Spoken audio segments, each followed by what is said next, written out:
Good evening, everyone. We are live again tonight. As I told you all that tonight will be live, and Bonga is just ready, and Bonga Makhanya is just ready to join us. As you all know, and you have seen the poster that tonight you will be joined by Bonga Makhanya is vet. Uh,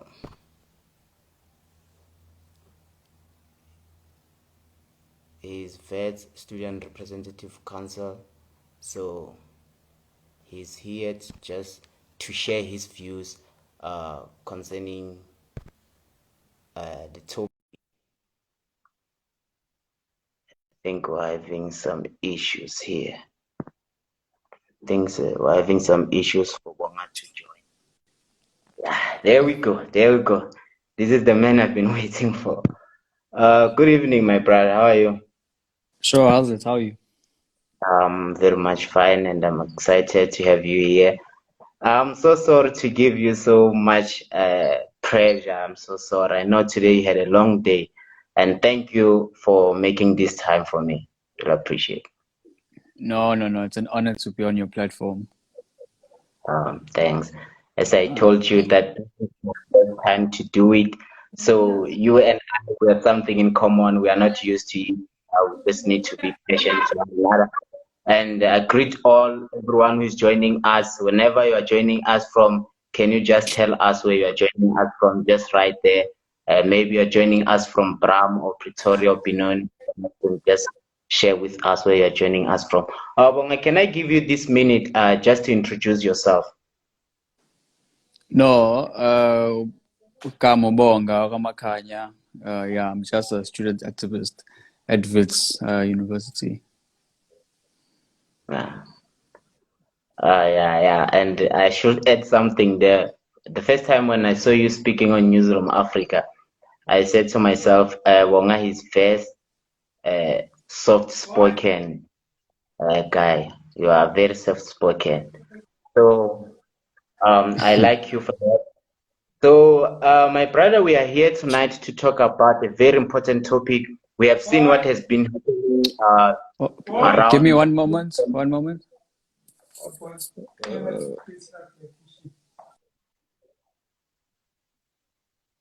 Oh, sorry for that. As you can all hear, they are calling him. So, everyone is here. This is the man we have been waiting for. This is the man we have been waiting for.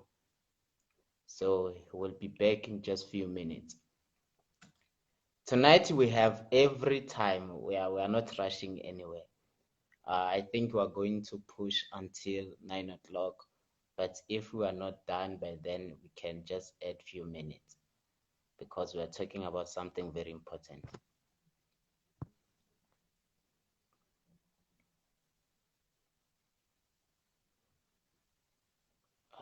Just waiting for. Welcome back, my brother. Yeah, sorry about that. It was a technical glitch. No, it's okay. Um, Yeah. we all know what has been happening since the beginning of the year. You have been part of the struggle, and also have been joining. Not every day, but sometimes I was joining the project. So the only thing the students are fighting for is equal opportunity for education. So according to you, Bonga, before we continue, what is education? What did you? Sorry, I didn't get your last part of the question. According to your own perspective, Bonga, what is free education? Free education. Oh, Uh, no.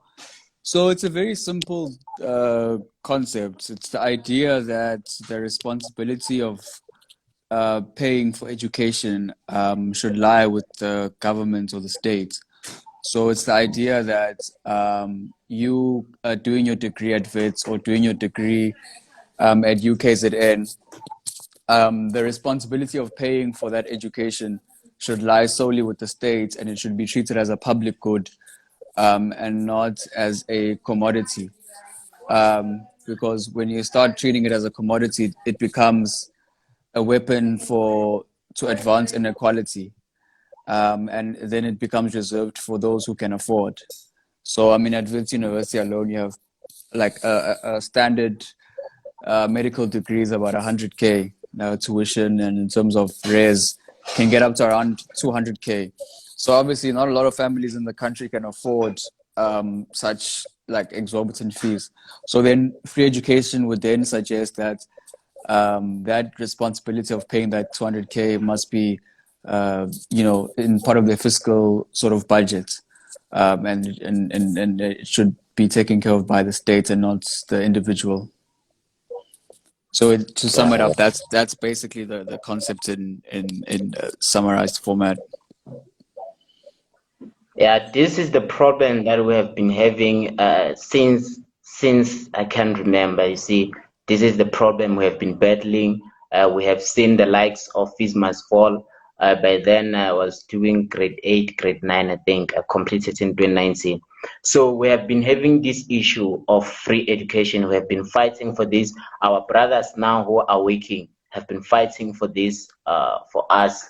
So what can be done to ensure that everyone has equal opportunity to free education? So, like I said before, so free education is something that is the state's responsibility, so government. So, what can be done is to make sure that you prioritize. So, the country has a budget of 2 trillion rand every year that it spends on sort of services and grants and all sorts of things that government needs to do. So, they spend about 2 trillion rand. So, free education would cost an additional 60 billion rand on top of what's already been spent. So you can do the maths for yourselves to figure out exactly how much it would cost or whatever. But basically, government has a lot of money, and it would just take prioritizing that money towards higher education, towards capacitating basic education. That's all it would take. It would take political will and reprioritization. So political will meaning people who are determined to make that happen, or people who are determined to make it a priority. And as it stands, the people there currently are not people who are determined to make that happen. I hear you have a point, my brother. Last year we have had this story about 256 million that was just misused. So every year we have these scandals whereby the state gives tenders to people and end up misusing the money. So do you think that the state should stop this thing of tenders? Maybe that money should be invested more in education than providing tenders. Even now we have a case that is going on where Dr. Zelim is also involved in this misusing of tenders. So this is the problem that we have. Our government invests a lot of money in some projects, and at the end of the day, you will only hear that only one person has managed to use maybe 100 million alone, and only few millions were used for that particular project, which was supposed to be done. So, do you think that the state maybe should start monitoring project and take that money, invest it in education? Yeah, so I mean, definitely when you look at even the AG report that came out yesterday, some type of the irregular expenditure year in, year out, sort of the grand scale levels of corruption. If those things are not happening, it would save billions in rands. And I mean, the tender procurement process is actually quite an interesting concept. So, it does at the end of the day empower small businesses and businesses if it's done ethically and done fairly, because the state has a lot of money, and if I start a construction company, for example, and the state says to me, okay, I want you to build a school, that's good for growth, it's good for business and things like that. But the problem is that it's not done ethically, it's not done fairly. So when that school is being built, it's not a fair process. It's friends of people in power who then get those tenders. So the tender process itself is not necessarily a bad thing. It's just that the way it's done is bad because, number one, the school is not built. So it's a waste of state resources. And two, the way it was allocated is sort of wasteful. And I mean, if you read the report, you would find that it's billions in wasteful expenditure that could have been avoided. That money could have been redirected to more important things, things to benefit, the country more. Yeah, so definitely, I mean, obviously, it's a bad thing. It goes without saying, um, and it's something that government should work on dealing with a lot. No, I understand you, my brother. So we are here today, 2021. We have just experienced what happened uh, to the late Mtunga. May his soul rest in peace. Uh, so what happened to Mthokozise Duba, and what happened to Hector Peterson, if I can try to, just to compare the two tragedies. Do you think that our 2021 generation are experiencing the same social injustice that our fathers by then in 1976 have experienced when it comes to education? Yeah, so you can't compare injustice or oppression. But there are similarities and similar characteristics of the police, the levels of police brutality which we faced, in these protests and even historically in previous years from 2015, and just the nature of protests in the countries post 94 have been violent, and there have been levels of police brutality. So that's definitely evidently there.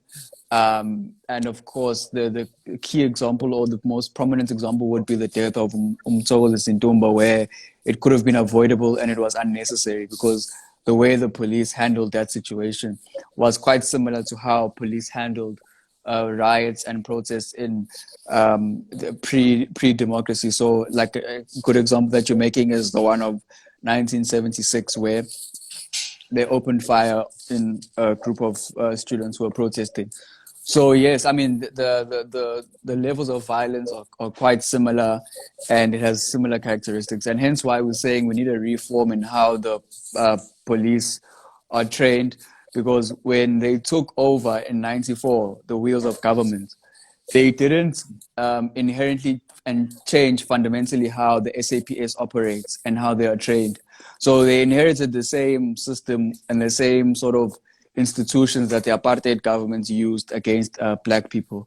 So hence why, we're saying we need a rapid reform of the police service, because there's been no fundamental shift as to how they deal with and black people specifically, because it's not necessarily a people thing in general. The levels of violence seem to be affecting people that look like you and me. They don't seem. I've never heard of a white person who was killed post 1994 by police, but I probably know of 10 and more who were killed by police and who were black.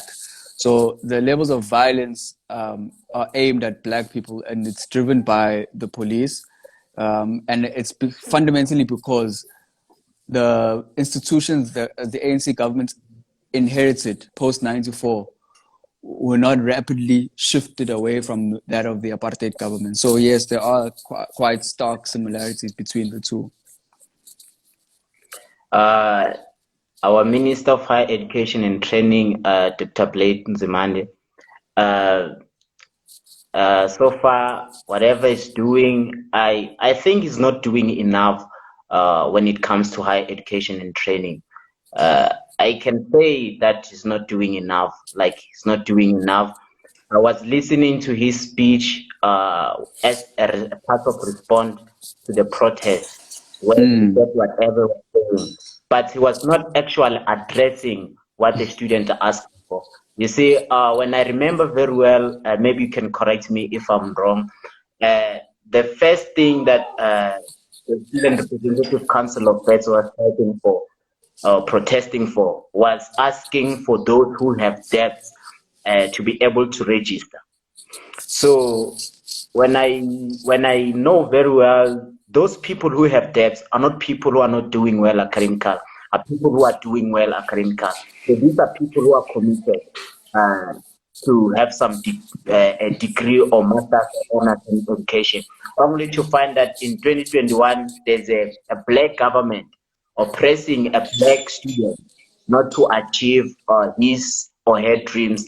I heard the former president of Bismarck. He said that Mr. Dlamini, he said that his goal was to be a lawyer, but because now he has a criminal record, his career somehow, somewhere has been compromised. So we are here fighting for free education, fighting against the black government, facing black police brutality. So I can say that Dr. Bladen Zemand is not doing very well. As you are a student activist, let's for an example, Bonga Makhanya, you are given an opportunity to be the Minister of Higher Education and Training. What is going to be your primary goal when it comes to education? So the primary goal and the only goal would definitely have to be free, quality and decolonized education. Secondary to that would then be the scrapping of student debt. So I mean, obviously, some of us don't have any ambitions of ever being in that position of being ministers or anything like that. But that's something that anyone with a consciousness and an ounce of any form of competence would come in and see what these are the fundamental challenges to the department. The issue of the student debt is the fundamental reason as to why every year you have people protesting and people fighting for the same things. So if you can push and lobby inside government to have that debt scrapped through national treasury, then you've reduced a portion of your problems as a department. Secondary is then obviously access, which then speaks to free education. To say every year you have students who want to study but don't have the means to. So how can we ensure that these people enter the system? And that would be, I think, the most fundamental thing anyone who enters into that department is trying to make sure that there's access to the education of, there's access to institutions of higher learning, regardless of your socioeconomic background. So those are the two fundamental and two primary objectives anyone entering into that department should ever try to do. Anything other than that would be deviating from the aims of that department. And obviously also the concept of building. I think this government or people in general who have been in state power don't have an idea of what it means to build sort of this country. So I mean, thirdly would have to be obviously building more universities, building more spaces of higher learning, building more technicons, so that you begin to capacitate and skill more young people. Because another concern is that, for example, WITS accepts about 5,000 people. I think they say they reject probably 3 times that amount, if not more, in terms of applications. So I don't know the numbers, 30 or 40,000 people that get rejected, and they could only take 5,000. So there's also a capacity constraint in the university sector. So even though there's only 26 universities, so I'm saying we need more as well. So that's also a supplementary thing that they should look at, is creating more institutions of higher learning to deal with the demand and to deal with the levels of acceptance and more quality as well. No, I understand you, my brother. Last, when I remember very well, I saw you and your team. You were at Little House to meet Dr. Ace Mahashule to submit the petition, actually. So since then, have you had anything maybe from Mr. Vilagaz, or have you had anything from the government in terms to respond to the demands or the petition that you have submitted to the government? No, we've not received any response from anyone. Well, so I'm in the subcommittee of the SRC, and as well as in the executive of the PYA. So we've had to fundraise money for these students to enter the system.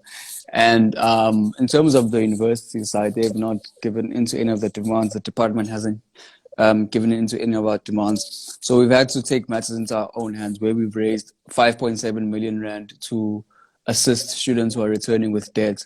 And those who wrote to us were assisted. There was over 500, I think, who were paid for by the SRC to come back and study and paid for their debts. So, and then obviously there's also physical walk-ins and physical registration that was also done. So if you come with your case, we take you to fees office, we motivate for you, and you enter the system. So the SRC has literally, as well as the POA, that's literally go on the ground and fight for themselves. You know, if it wasn't for the 6 million that we raised, like hundreds and probably thousands of students would not be back in the system. And because of the poor response, there's not been an adequate response from the VC or the department. Yeah, no. You and your team are doing a very important role. So, Mr. President, yesterday when he was speaking at the Great Hall, there was a protest there. So he mentioned something that I really loved his statement. He said, "This thing is a calling." So I would like to say to you and your team, it's a calling. It's not something that you do it because you want to do it, but something that you are passionate. To see someone else having the same means and accessibility, the same opportunity that you and your team have. So he mentioned, Mr. President, yesterday you were not there. I realized that I saw you later on talking with Vice President Stembi. So after the protest, so he was given an opportunity, Mr. President, to talk. He said something that I have personally experienced it. He said that he was speaking to lecturers and everyone who was there. He said that you lecturers, you know that there are students here who are sleeping in your lecture halls. You know that there are students here who don't have accommodation. They are struggling in this university. So it's something that I know. There's someone who registered and he did not apply actually for accommodation in his case, not apply for accommodation. So the university, the only thing that they did, the security, was to give him a room just, you know, at the computer lab at men's lab, just to sleep there. And he will just make his plan to make his plan as a man on how to sleep. So currently, as I'm speaking to you, yesterday I was speaking with another one. I met him, I think, 2 or 3 days ago. He came here in 2019. Just imagine, according to what he said, I don't know how far true his story is. He said he came here in 2019. So he was using private accommodation. Now he has these problems with his funding. His funding says they are saying that they're going to release his allowance early this month, which means early this April. So now he does not have any place to sleep. As I'm speaking to you, when you are at the Great Hall, going to Solomon Mahlang, the first door on your left, there are lecture halls there, lecture rooms. So that man, he sleeps there. I went last time to see where he sleeps. He just organized 4 chairs to sleep. So imagine how cold it is now. I'm so privileged. I'm so blessed actually to have an accommodation where I can sleep comfortable. And there is this man who came here before me, and now he has no place to sleep. Do you think that the university is being fair to a student who's committed to education?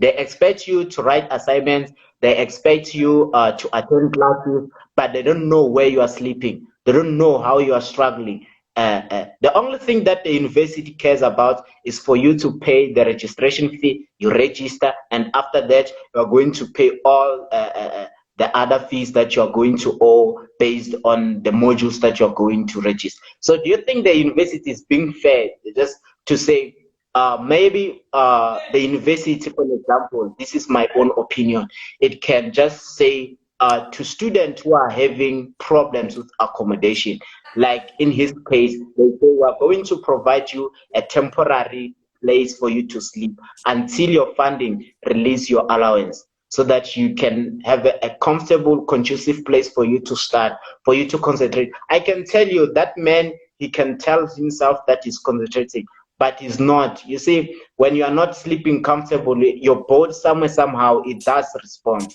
So, do you think that the university is being fed to this kind of children?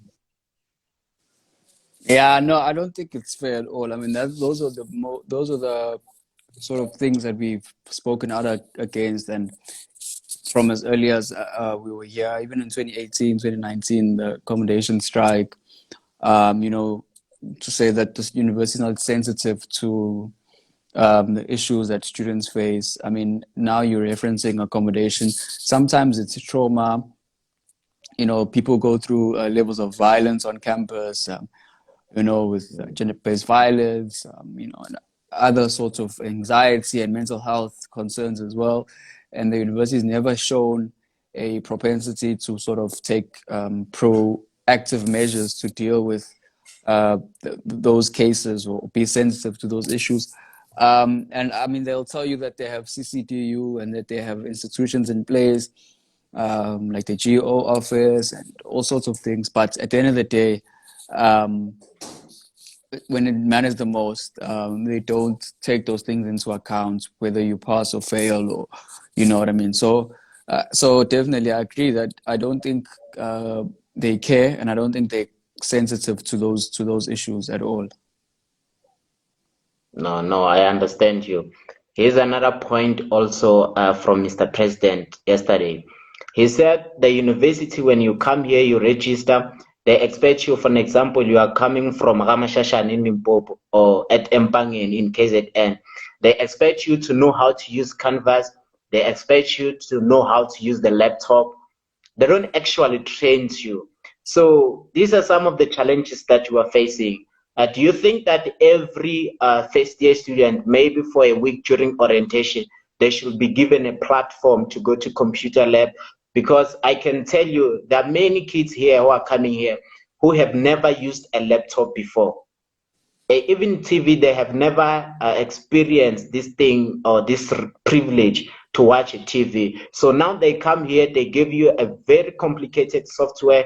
They call it Kevins. You need to know how to use Canvas. You need to know how to use Microsoft. You need to know how to type and what type of font. This is confusing. There is no one who's training you. So you are on your own. Do you think this is a good thing for a student just to expect this so much excellence from students who never trained them?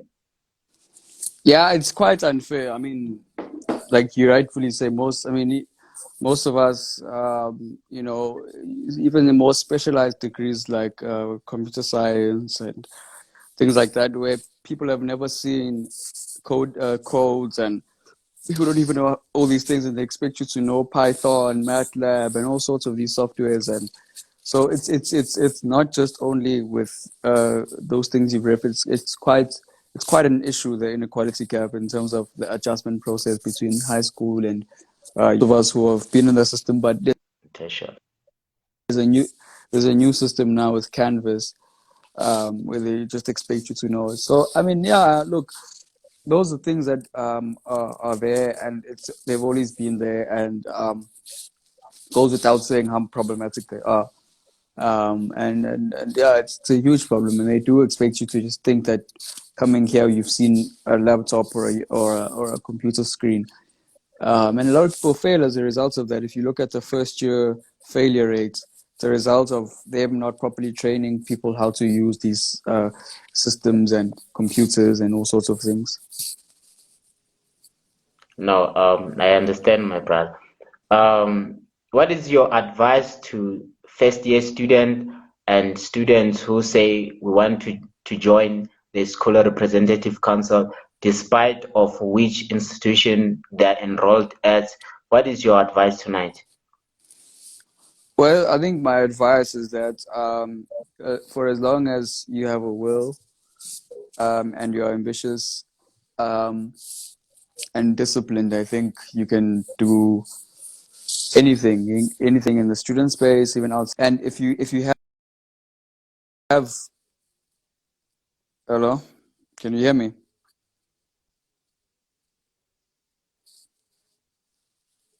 I hear you, my brother. I can hear you. You can continue.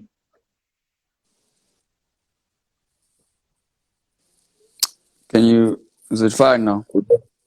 Yes, yes, I can hear you.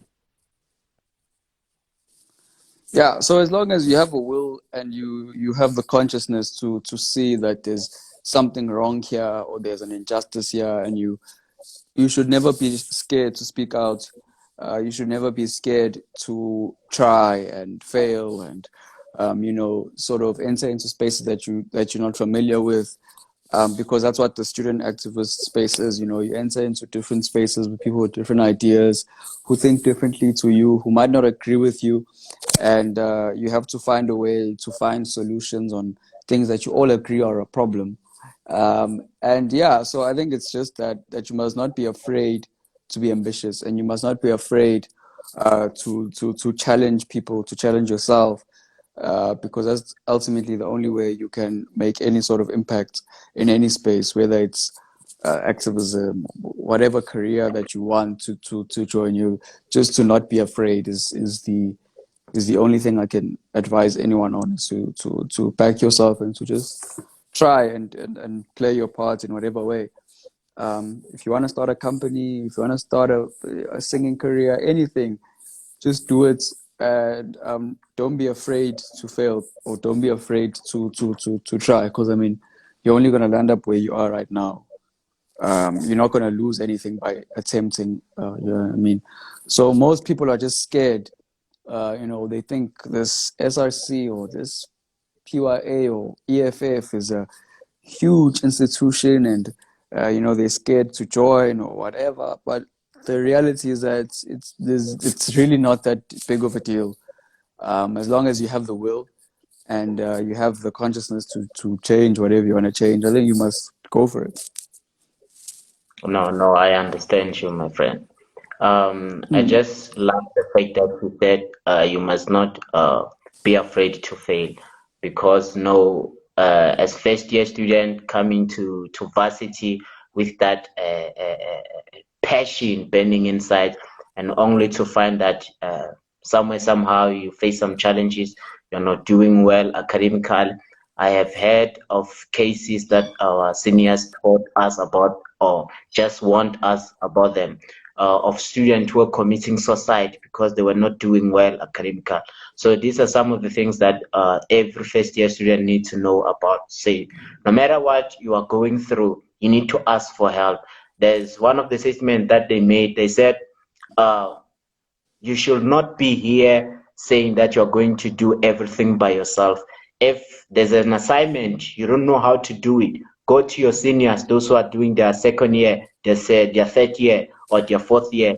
Just explain to them that this and that I don't understand. They have done that before, they can assist you. So I can also in adding saying that we should be willing to be assisted. If maybe you have just this egocentric mentality, or maybe you are just an introvert, somehow you need to speak when you need help. So I quote, one man once said, you will never get help if you don't admit that you need one. So we just need to be ready to say, whatever that is going to happen to me, I'm going to continue, because this is what I want. I want at the end of the day to have a degree. I want at the end of the day to have qualifications. So yeah, never be afraid to fail.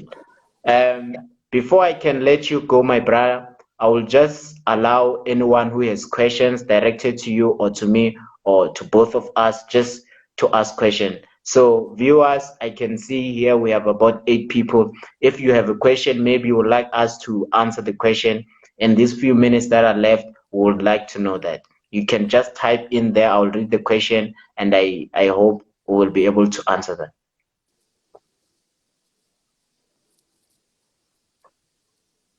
If you have a question, maybe you want to ask something, or maybe there's a further explanation in one of the things that we're talking about, you just need further explanation, you are more than welcome to ask for such.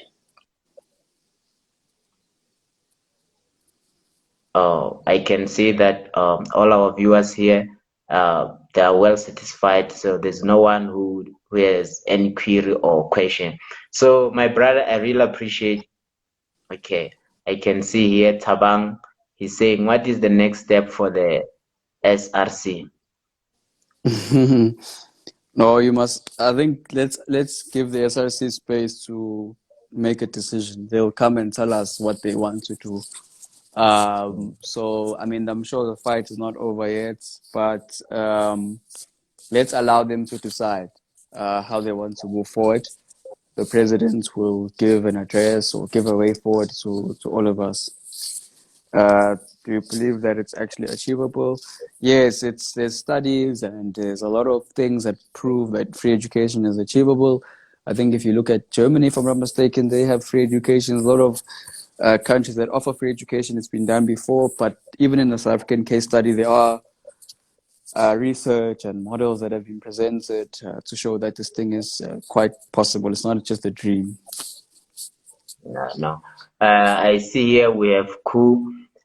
He said, although free education he said, full stop. Do you believe that it's actually achievable? Yeah, that's the one I was answering now. That was the last one I was answering. Yeah. My brother, I really appreciate that. I know you have books to read, you have some other stuff to do, but you decided to schedule me in, to squeeze me in. Such a great honor for me to have you, and I believe in the future I will have you again. There are a lot of things that we need to raise awareness about. So I really appreciate for making this time for me. Uh, yeah, I really Yeah, appreciate. all the best for your platform and your studies as well.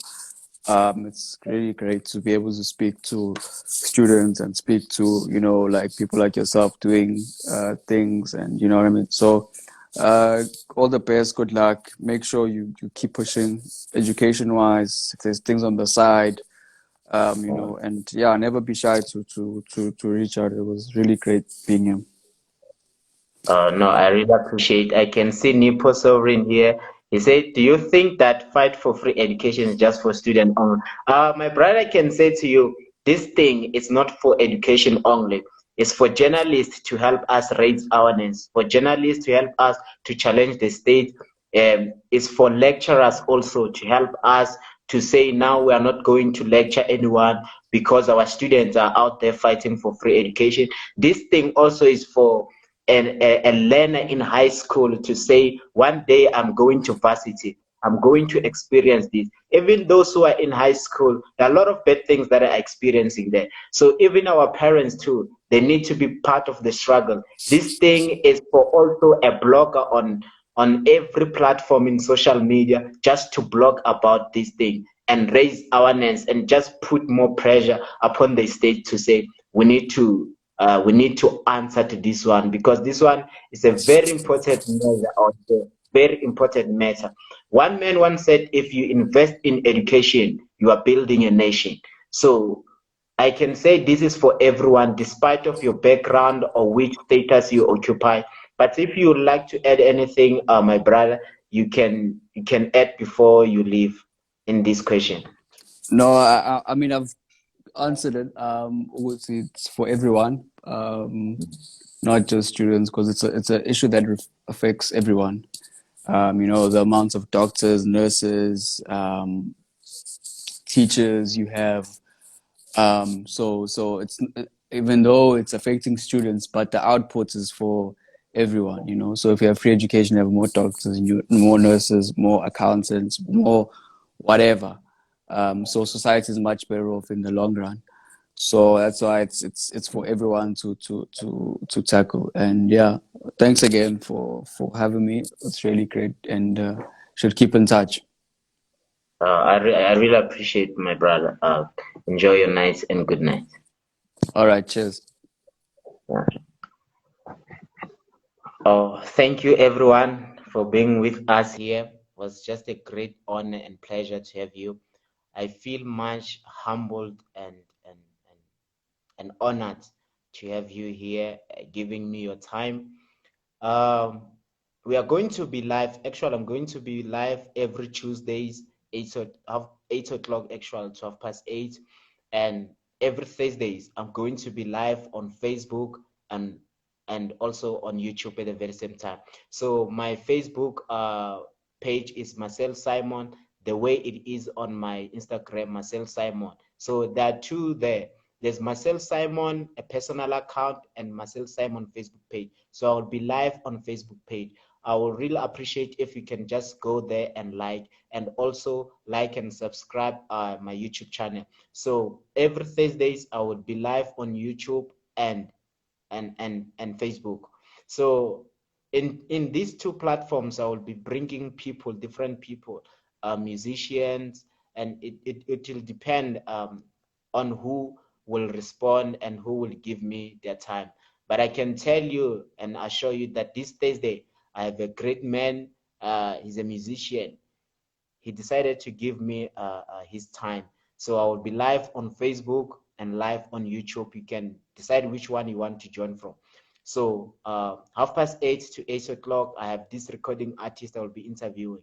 So next week, Tuesday, 8:30, I'll be live again on Instagram, talking to one of VET School Representative Council. She's a female, a very powerful one. I'll really appreciate if you join us next time. This is the night show. I call it This is the Now Night Show with Marcelo Simon.